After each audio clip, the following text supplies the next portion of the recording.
Now, if you're part of a real estate transaction and thinking about relying on the seller's Phase 1 environmental report, you might be taking an unnecessary risk.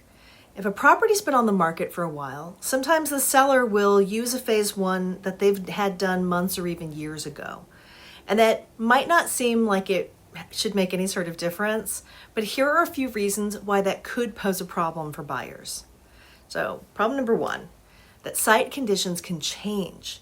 In the time since that Phase 1, there could have been a spill, a leak, some sort of new contamination, or a violation. If you don't do a fresh assessment, it's not going to be included within the report's conclusions and recommendations, and therefore you, the buyer, won't have a chance to gauge the effect on the property. So problem number 2 is that neighboring properties also matter.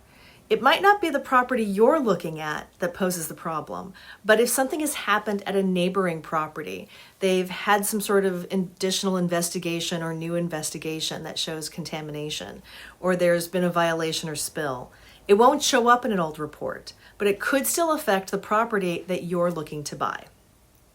And problem number 3, regulations do evolve. So environmental standards and laws change over time, and a property that passed inspections or met standards a few years ago might not meet today's requirements, leaving you with unexpected compliance issues, especially in the world of soil vapor. And problem number 4 is that your legal protections will depend on accuracy.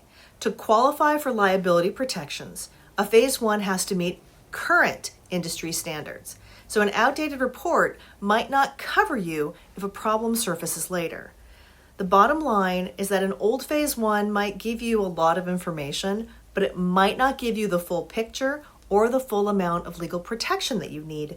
So getting your own up-to-date assessment will help you make a safer, more informed investment.